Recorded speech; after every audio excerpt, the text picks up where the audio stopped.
Is 1 o'clock. I'm Bruce Hammer, and today we are going to be talking about contingencies. So let me make a note here. All right. If you will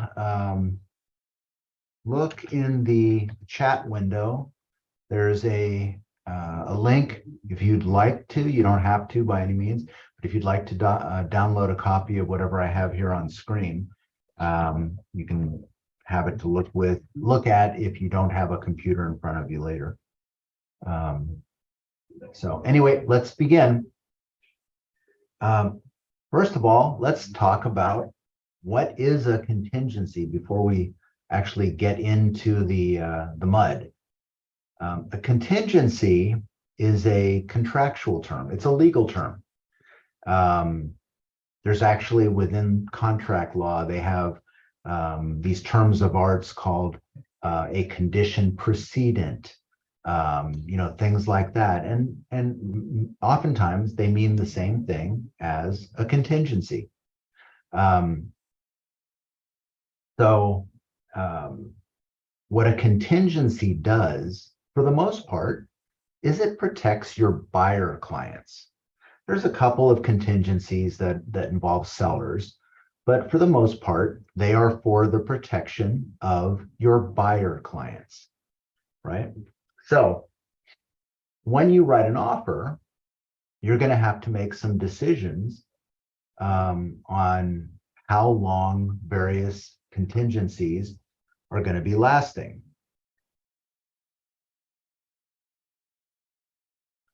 And sometimes those decisions that you make are going to really, it's going to be necessary for you to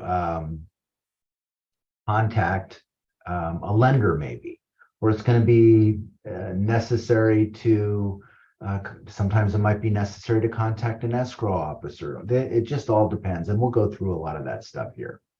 But getting back to what is a contingency? A contingency is a condition that the buyer must waive in order to later be held responsible for either going through with the purchase or backing out. A contingency, or I should say a lack of a remaining contingency, can affect whether a buyer loses their earnest money deposit after canceling or not.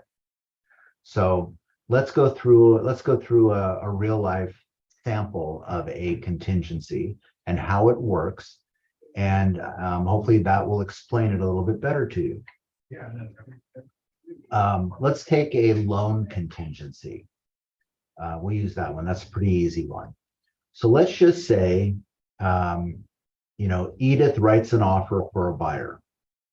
And when you're writing up the offer, let's just say, rather than change the loan contingency from the 17 days that the contract defaults to, you can see right here, let's just say Edith changes it to 21 like I did in this example.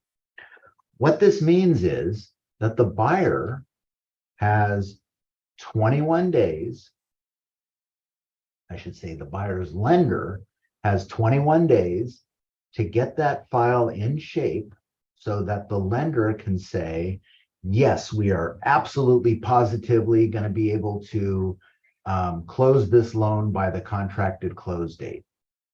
And so then at that point, once the lender makes that decision, they're good to go. By the 21st day, that's the day when the buyer is supposed to remove that contingency. And once the buyer removes that contingency, they can no longer cancel for reasons of not being able to get the loan. And if they do cancel because they say they can't get the loan, after they've removed the loan contingency, then their earnest money deposit may very well be at risk and might not be released by the seller. So these contingencies are in place for the protection of the buyer. Another common one is investigation of the property. Well, what that means to you guys is when you write an offer on a property, you are, of course, going to recommend that your client get various inspections, home inspection, pest inspection, maybe a roof report, maybe a sewer line inspection. There's numerous ones that you might be recommending to your client. Well, if the buyer had a 17-day investigation of property contingency, that means that the buyer has 17 days to get all those inspectors into the house to give you guys a report or various reports showing the condition, for your buyer to review those reports with you and to make a decision if they want to cancel, if they want to move forward with the sale, if they want to request that the seller make some repairs or provide some sort of a credit in lieu of doing those repairs. All of that stuff should be taking place before you hit that 17 days. Now, all of the contingencies that you have in this contract, they are all going to be located. If you look on the second page, this is page 2 of the RPA. They're located on the second page in section L, right? Now, if you look at page 2, which is up on your screen, section L1 through L8 covers all of these various contingencies that you can have, right? The column right next to that, if you look at L1, refers to section 8A of the contract. So loan contingency, broad information and explanation about the loans can be found in section 8A.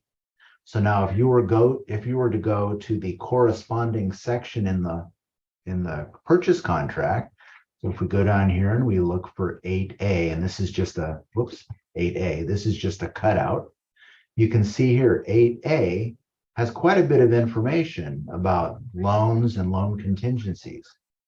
And it says right here too, no loan contingency. If no loan contingency is checked in paragraph 3L1, obtaining any loan specified is not a contingency of this agreement. If the buyer does not obtain the loan and as a result is unable to purchase the property, the seller may be entitled to the buyer's deposit or other legal remedies. So you can see here that although the section where it lists all of these contingencies is pretty small, each of them has a corresponding section of the contract where if you're not quite sure what it means, you can just go to that section. And again, this is just a cutout of that section, and you can get a full-blown understanding of it here. So like we have the loan contingency explanation here. We've got an appraisal contingency or appraisal here, but it covers appraisal contingencies. You've got investigation of the buyer property or home inspections and things like that. You've got review of seller documents.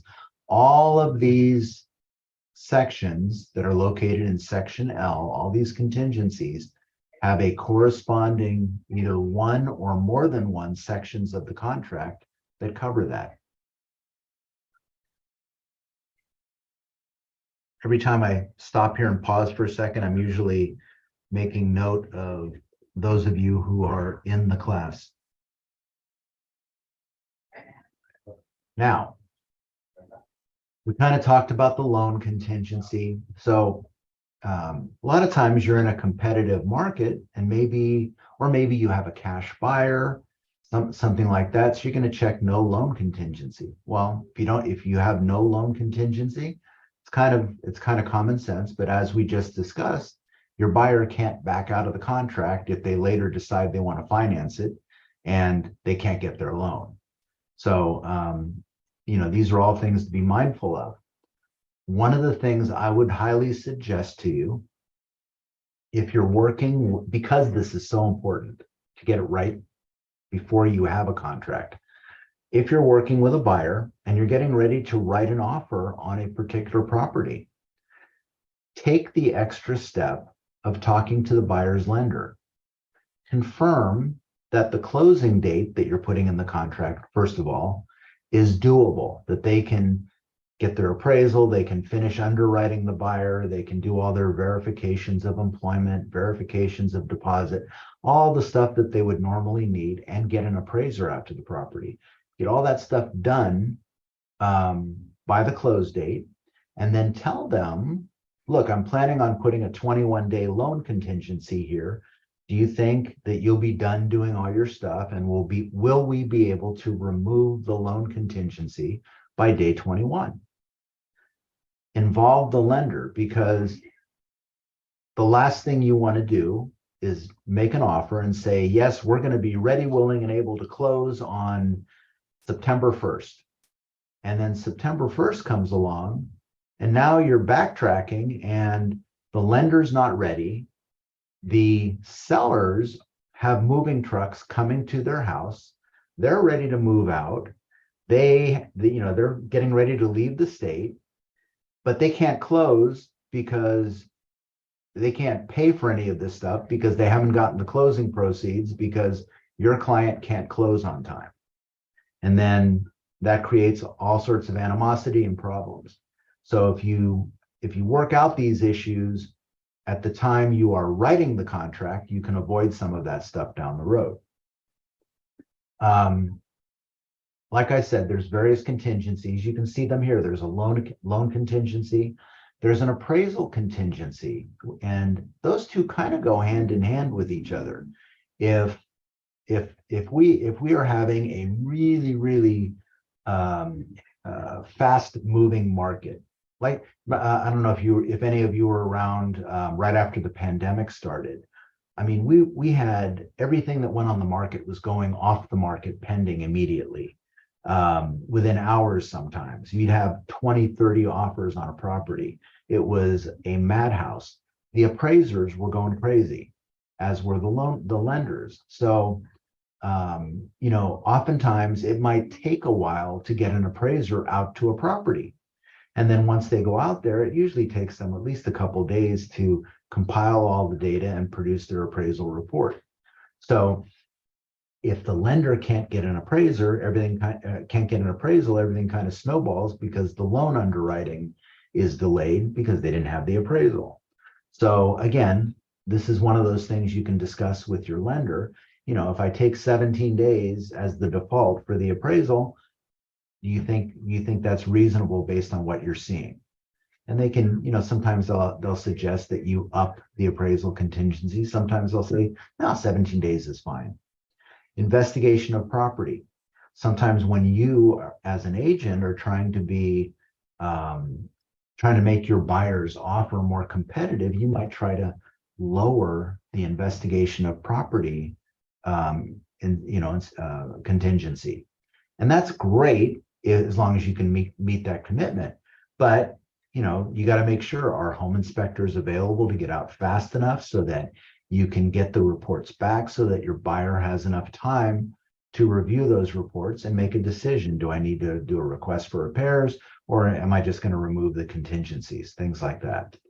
Review of seller documents. That's usually the easiest because the seller is supposed to get those to you right away within just a few days of going under contract.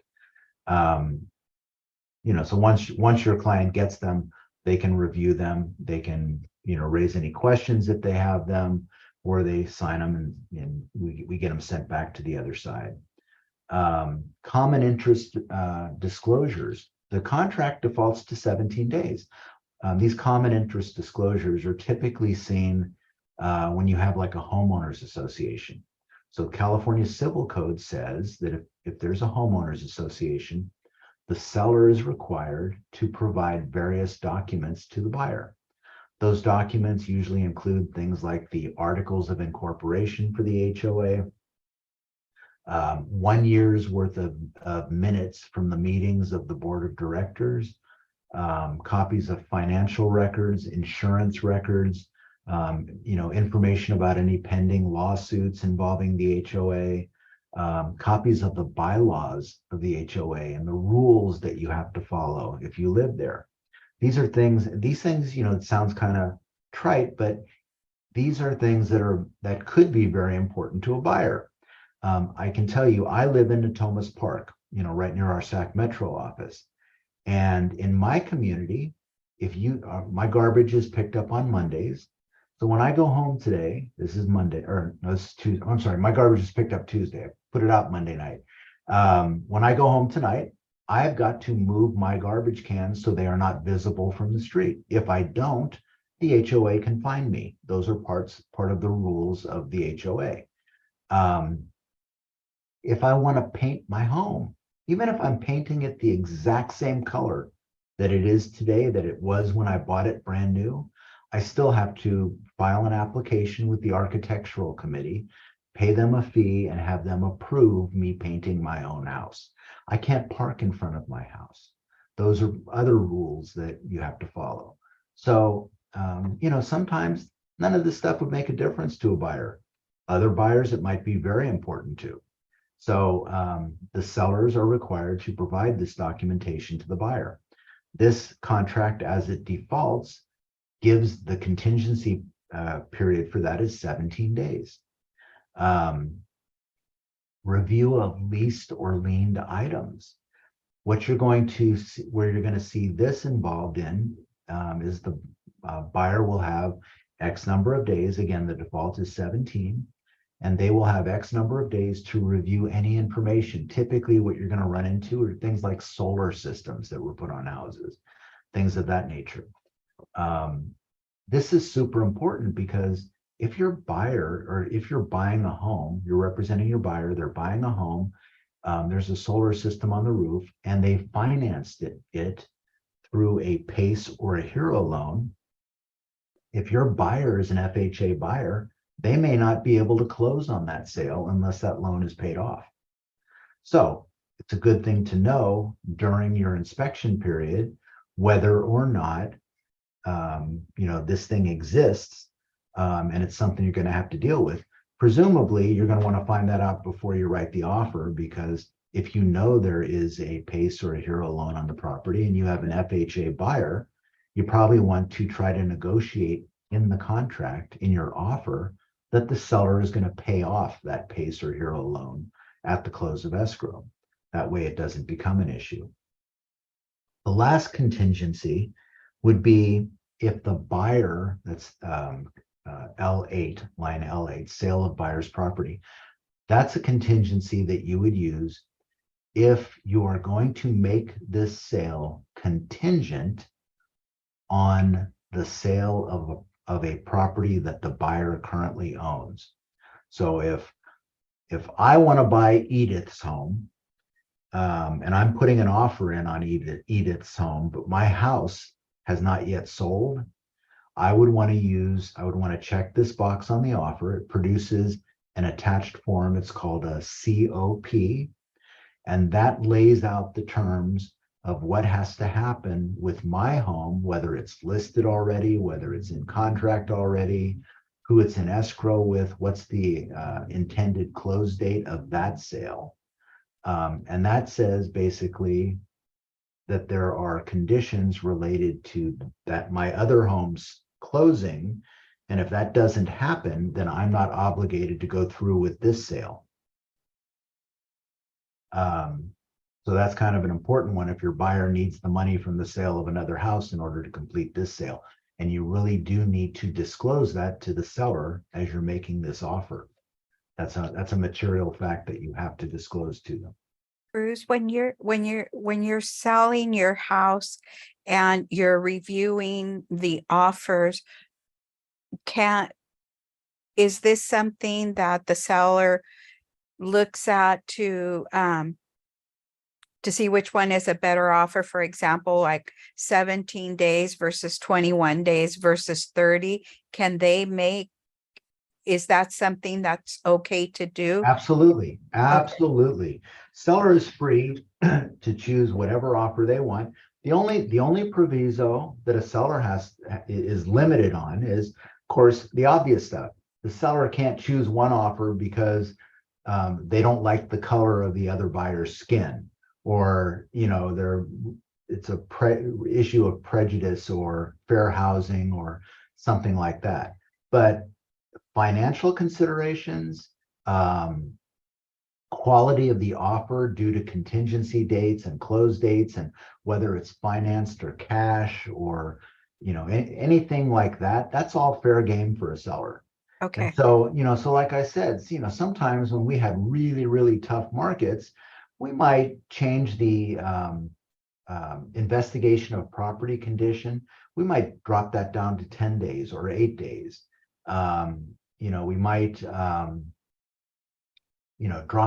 leave the loan contingency at 17 days, do a 10-day appraisal, or, we can drop those things down as far as we can reasonably still manage to do with our client.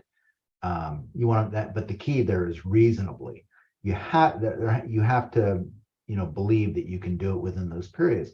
And here's why. So let me give you a little bit of history on contingencies.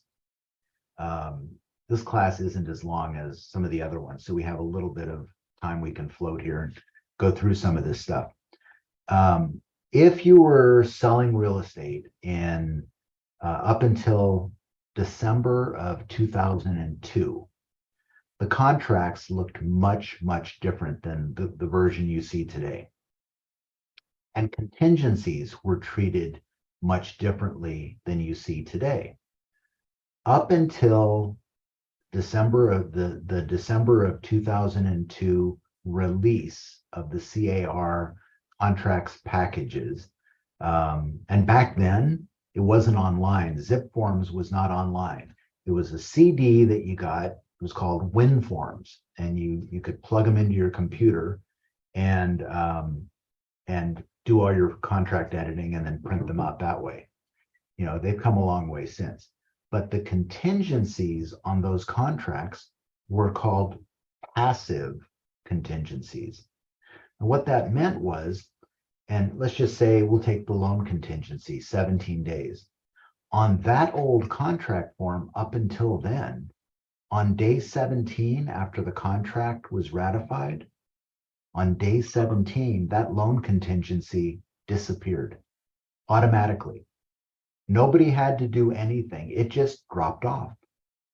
On day 17, the appraisal contingency disappeared, and so on and so forth. And what happened was there became a trend.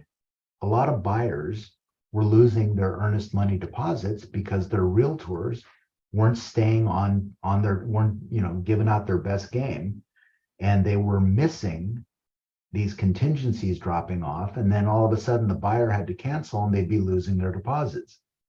So the attorneys at CAR went and reformatted all these contract contingencies, and they made them active contingencies, meaning the only way to get rid of the contingency is if the buyer expressly signs a document saying, I'm waiving this contingency, or I'm waiving that contingency. So what does that mean for you guys when you're out there in the field working? Well, it means that, let's just take our loan contingency again. On day 21, which is what's written into this example, day 21, that's the last day that you as a buyer can take to remove this contingency. Well, what happens if you don't remove it? We hit day 22. Okay, now we've got a 22-day contingency. If you still don't remove it, you hit day 23, and it just keeps going on until something happens. And that something that can happen is one of two things. Let's just say you never remove the loan contingency, but everything's going great with your lender. And all of a sudden, before you know it, you're at day 30, it's close of escrow time, the lender's ready to go, and you close escrow. Well, no harm, no foul. You didn't remove the contingency, and you went through with the sale. So there's nothing bad that's happened. You closed escrow and all's good. Buyer's happy, they have their house, seller's happy, they have their money, even though the contingency was never removed. But let's just say the seller has some concerns. Maybe they've been burned before by a previous buyer that they were in escrow with that wasn't able to get their loan like they said they were able to get. And so because this seller has been burned, or because maybe their agent has been burned a few times on various deals, all of a sudden you hit day 17, or in this case, day 21, and the listing agent goes to their client and says, look, I'm concerned about this buyer. It's day 21. I told them I expected to get the loan contingency removal today, and they haven't sent it over yet. I think we should send, can anybody guess what? Notice to perform. Good job. Send a notice to perform. And what the notice to perform does is it says your loan contingency is or will be due, and you can send the notice to perform actually 2 days before that contingency is due to expire. You can send it up to 2 days early.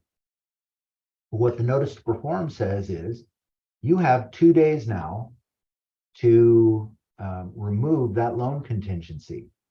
And if you don't do so, at the seller's option, they can cancel this contract. And it does not take both the seller and the buyer, both of them agreeing to cancel. All it takes is that one signature on the cancellation form of the seller. As soon as that is signed and sent over, the deal is dead. It's canceled. So on the other side, if you're representing the seller, just know that that's a bell you cannot unring short of getting a brand new contract and opening up a brand new escrow. If you're going to send a cancellation if you're the listing agent, you're going to send a cancellation, make sure you really intend to do it. And you're not just bluffing, because there is no bluff. Once it's signed and sent over, it's canceled. All right. Now, the other thing you should know is that 2 days that I talked about, that 2 days cannot fall on a Saturday, Sunday, or holiday. If the holiday is a Monday. And it doesn't go by, 24 hours or 48 hours. It goes by, and the only way I can explain it is to give you an example.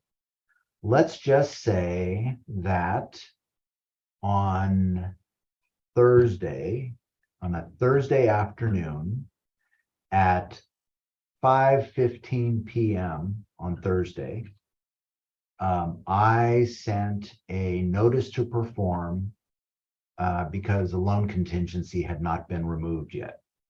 It was already at day 21 in this case. So I send a notice to perform Thursday afternoon. The day that it's sent, and it doesn't matter if it's 5:15 in the afternoon or 11:59 and 50 seconds in the evening, the day that it is sent is day 0. The next day that it could be counted, because you can't count Saturday or a Sunday, would be Monday. So Monday is now day 1. Tuesday is day 2 at 11:59. So they have until 11:59 on Tuesday to respond to that notice to perform.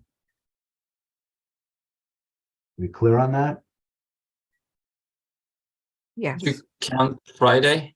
Yes. I'm sorry, did I skip Friday? No, I'm sorry, I did skip Friday. You're absolutely Friday. right.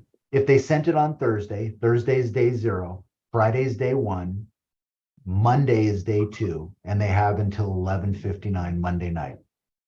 Clear? Yes. Yes. And if Monday was a holiday, they have until 11:59 p.m. on Tuesday. There's actually a section in the contract I think it's towards the end in the definitions, where it actually gives you an example on how to do that calculation. It gives you, a couple of example date spreads where it shows you how to do that calculation. So it's very helpful in the contract. All right. Side note, there is another type of demand, and we cover this in other classes, but I'll mention it here. It's called a demand to close escrow. We have a notice to perform, which covers all of the contingencies.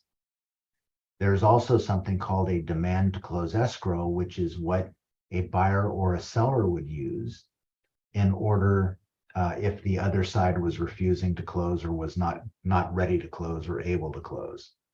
The only difference between those two documents, other than some of the information you would fill in on the form, the only difference is a notice to perform is 2 days, a demand to close escrow is 3 days.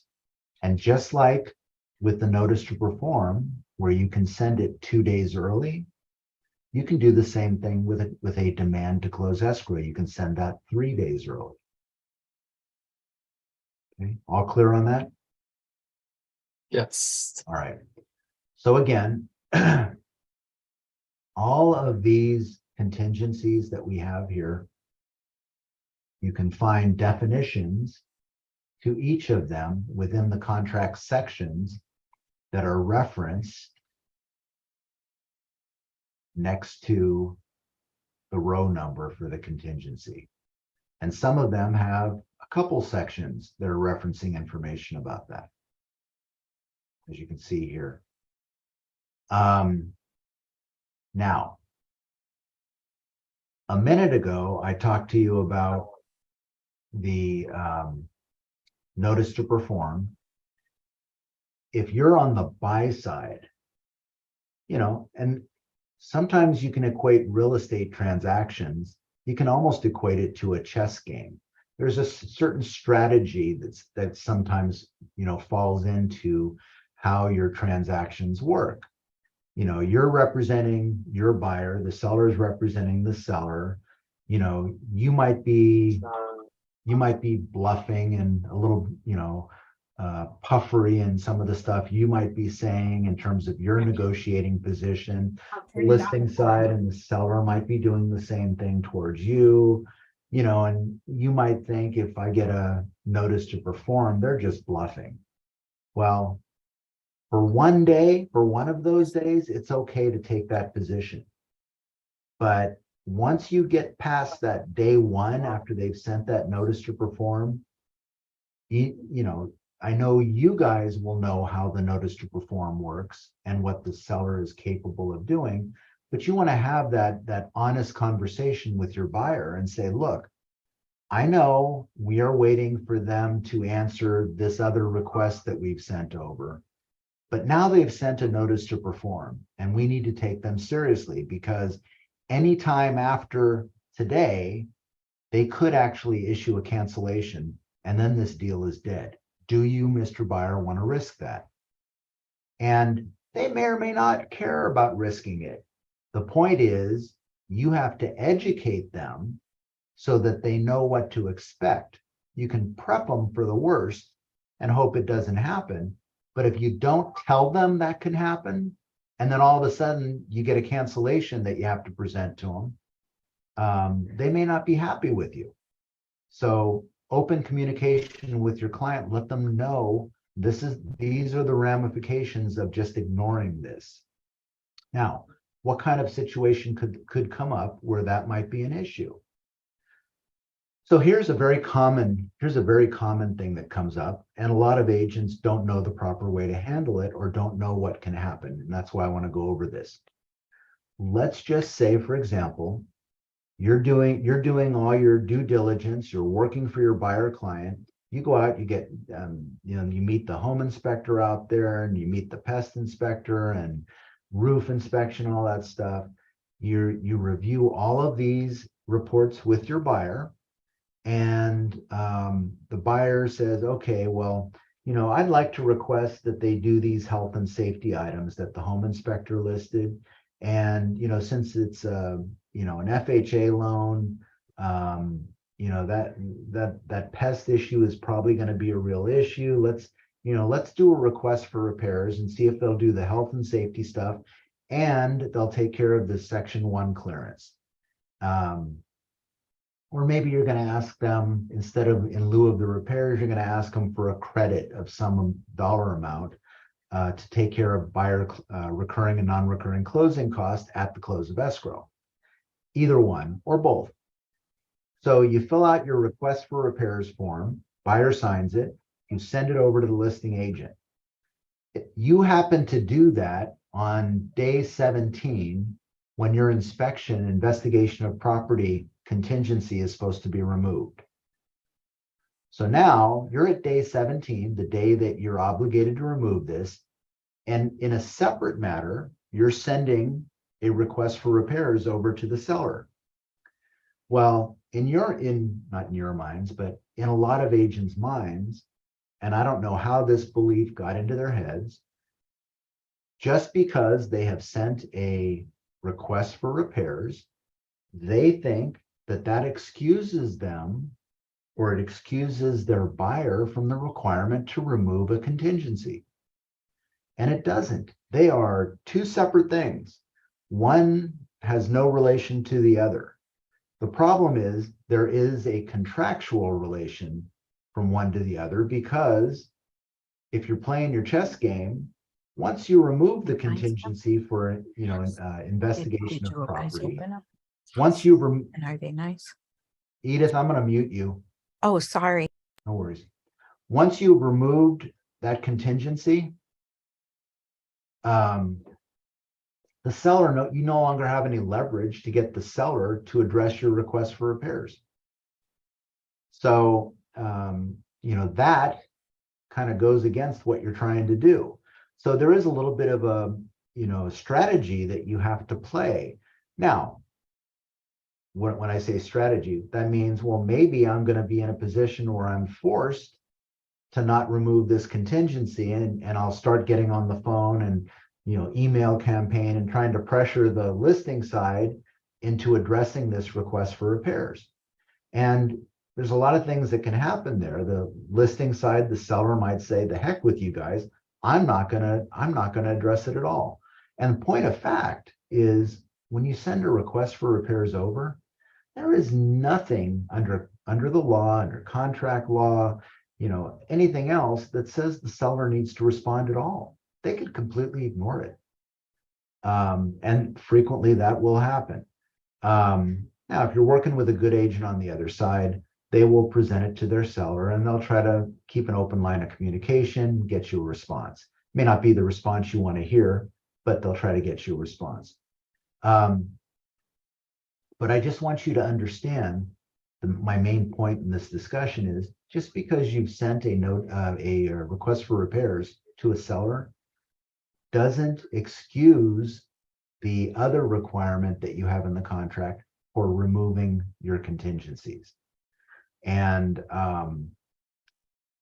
again, this comes back to, gee, I've sent this request for repairs over. I know I'm late on my contingency removal, and now all of a sudden the seller side sends us a notice to perform. You can drag the thing out as long as you want up until that notice to perform is sent. Once that notice to perform is sent, then it's the real deal. And your client basically has one more day to make a decision. Otherwise, they could lose the contract. So these are all things that you want to keep in your head as you're going through these various strategies and track this transaction to close. Bruce, Yeah, can a buyer extend or request for extension of that 17 days, let's say, if it's 7? absolutely. Okay. In fact, there's a specific CAR form you can use you can extend contingencies, you can extend the close of escrow, you can do all sorts of things. Depending on the market, the seller might be somewhat receptive to it, or they might not be. But it never hurts to ask. Thank you. Sure. So if someone extended it and the seller says no, then would the contract be, it would fall out of contract, out of escrow, or? So give me a little more information, Edith. For example, Riza asked if I'm understanding, if it's 17 days and something happens and you have to extend it to say 21 days, the Mhm. seller does not have to accept that 21 days. No, that's Got it. correct. It would Okay. remain, let's just say it was initially 17 days. The buyer sends a request to extend that contingency removal to 21. The seller can say yes or no. If the seller says no, then it remains at 17 days and it's back in the seller's court. Once 17 days is arrived at, then the seller, if they wanted to, could send a notice to perform. Okay. Let's see here. All right. So we already talked about, if you need more information on each of those, refer to the section within the contract. And then once you get ready to remove a contingency, this is basically the form you use. And you can have several of them and you can just number them. Always make sure you put a number though, follow them in consecutive order as you do them. Because the first time you might only be removing a loan contingency, or you might only be removing buyer's investigation or an appraisal contingency, or one or more of them. But this form is great. The first section basically tells what the ramifications are about removing a contingency. And then the second section gives you the option to remove only the ones that are checked. The third section says, I'm removing all contingencies except the ones I check. And then the last one, they can remove all of them, period. So you can see the form is very flexible for use in a transaction. I can tell you when going through typical transaction files, we'll see generally no more than 4 contingency removal forms, depending on how things were done in that transaction. But the effect of removing all of your contingencies on your buyer is profound. Once all of those contingencies have been removed, your buyer has no ability to cancel the transaction and get their deposit back. Now, they can cancel the contract and limit their liability and their exposure because we have a liquidated damages clause built into the contract. And that's assuming you indicate that liquidated damages do apply. It's in your client's best interest for you to do so, because what it does, assuming the contract is fully executed, what it does is it limits the exposure of your buyer to a maximum of 3% of the purchase price or their earnest money deposit. So if you have if you have a transaction, you're buying a property for $1 million and you had a $20,000 earnest money deposit. Well, $20,000 is the maximum exposure of that buyer if they breach the contract, because 20,000 would be less than 3% of $1 million. If you did not have a liquidated damages clause, the sellers could go after your buyer for a much higher level of damages. And that's why it is in your client's interest to agree to liquidated damages. Now, how does that play in with all this contingency stuff? Let's just say you do have a liquidated damages clause initialed. Your buyer has, $5,000 deposit, $10,000, whatever it might be. That deposit, within 3 days of going under contract, the buyer is going to wire that money to the title and escrow company, where it's going to be held until the close of escrow, unless the contract is canceled. And then buyer and seller both have to agree to release that money back to the buyer. Now, Once the buyer removes all of their contingencies, that changes the game dramatically for the buyer and seller. Let's just say, you know, Riza, you're a buyer on a home. You've done all your investigations, your loan is in order, everything is great, and you remove all of your contingencies. You're supposed to close escrow next week. All of a sudden, you know, you happen to be the president of IBM, and all of a sudden the board decides to fire you, and you find out about that tomorrow. Well, now you're unemployed. We're not going to talk about all the stock options you probably had, but you're unemployed.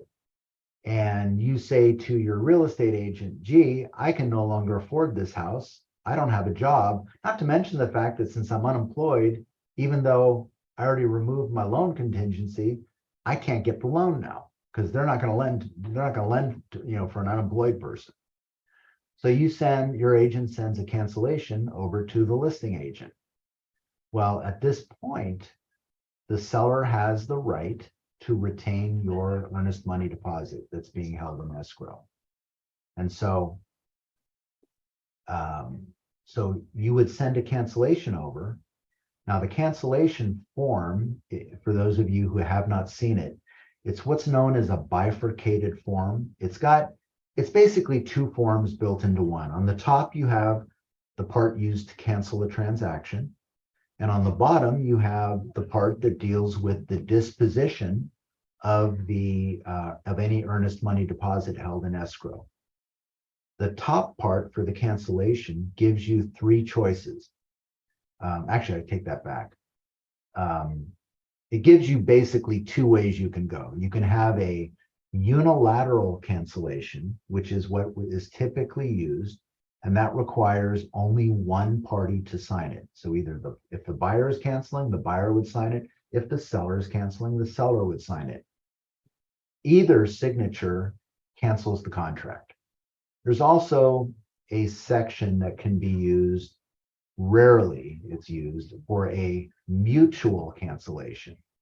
And if that's the section on the top that's being used to cancel, it requires, and I think it's listed as number 3, if my memory serves me correctly.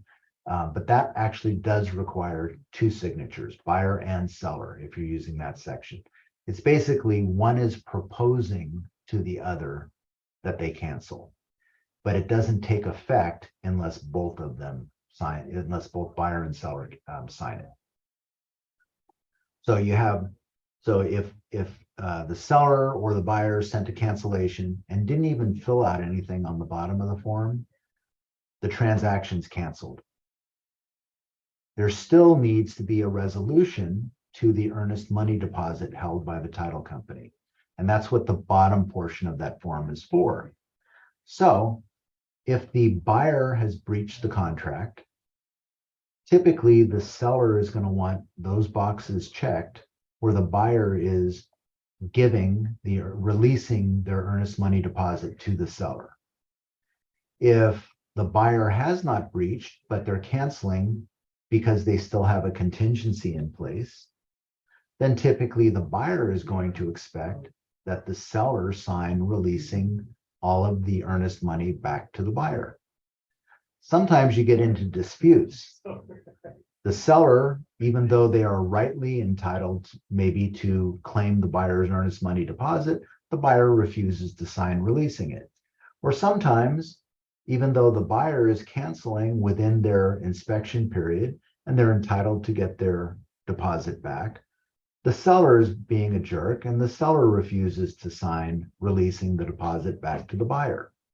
When you have those cases, there's not too much that we as agents can do, unfortunately. It becomes we can try to coerce and explain to our clients that, you know, if you do this, the other party, they can take you to mediation, they can take you to arbitration.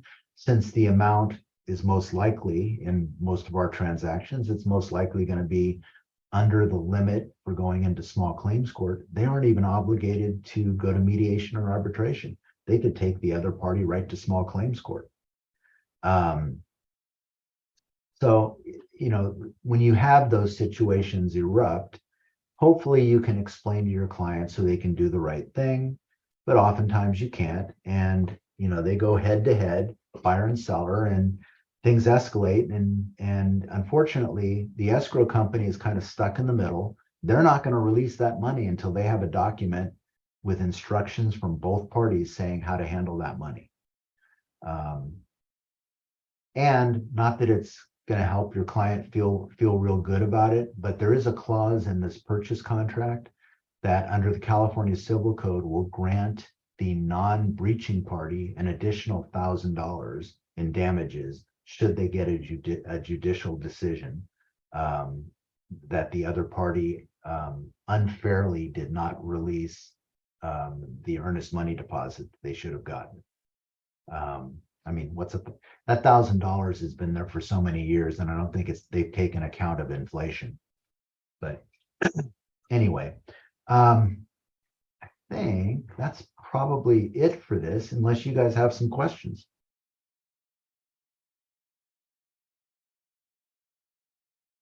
Bruce, could you go over? I just want to make sure I'm fully clear on the notice to perform, the 2-3 day period. I think it's twofold.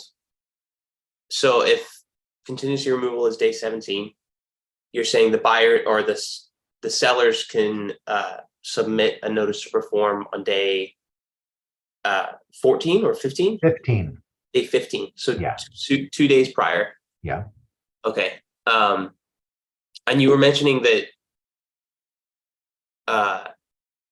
because I've always been told they have 3 days in order to respond to the notice to perform. Is that because we're counting day 0 as day 1? I think we've had this conversation with John last night. So just like when you're counting, what's the contractual, what date is the contractual contingency removal date fall on, or what date does the close date fall on? When you're counting forward as to any of the contracts that we use, the day that the last signature goes on the contract. So, you're representing a buyer, you send an offer over to the seller counters back to the buyer. Whenever the last signature hits that counter offer, whatever date, that's the contract ratification date. That is day 0. The next day starts counting, that's day 1.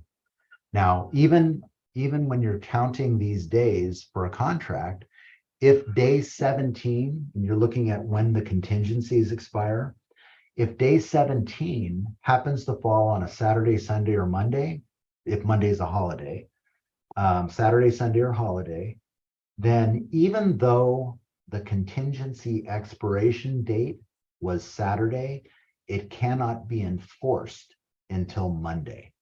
So that's part of it. And the close date too. If you're counting, if you have close date 30 days from acceptance, and 30 days happens to fall on a Sunday, the close date doesn't go to the previous Friday, it rolls to the next Monday, right? So that's that. Now, as to contingencies, the counting, and I don't know why they've made this, it would have been better if they had said, instead of 2 days, you go 48 hours. But they didn't do that. What they did is they said, on any given day, the contingency expires at 11:59 and 59 seconds. So when it rolls over to the next day at 12 midnight, that's when the contingency can be enforced. So, or the notice to perform can be enforced. So again, with our example, whether it was done at 1 a.m. on Thursday or 11:59 p.m. on Thursday, if that notice to perform is dated Thursday and sent over to the other side, Thursday, even if it was sent over at 11:59, Thursday is day 0. Friday is day 1, and day 1 ends at 11:59 59 seconds p.m. Saturday and Sunday, you can't count. Monday is day 2, and they have all the way until 11:59 and 59 seconds in order to respond to whatever that notice to perform is requiring. Okay, Unless, of course, Monday's a holiday, and then you have the same thing on Tuesday. okay, All right. that makes sense. So per all of this, there's two. They have 2 full days. Yeah. The way we're talking about. Okay, cool. Yep. Yep. Perfect. And if you ever get confused, and I was actually going through this scenario, the dates that I used, the Thursday and the Monday and all that, those were from a real situation that just came up in this last few days. And in that process, I didn't realize myself that there was an actual section in the contract that gave that example. But I saw it with my own eyes, so it is there. So even in my position in real estate at my age, doing this as long as I've been doing it, I still learn stuff every day. So anyway, I hope that answered your question there. That did. Can I clarify one more thing? Yeah. So let's say it is there's a 17-day contingency timeline. I've understood everything with the timeline. The day it's signed is day 0. Is the contingency removed? Is the contingency due to be removed on day 17 or the day after day 17? It's supposed to be removed by the end of day 17. So Okay. What time would that be? 11:59 on day 17. Bingo. Awesome. That makes a lot of sense. I don't know why they make it so complicated, but it is what it is. Anything else I can answer?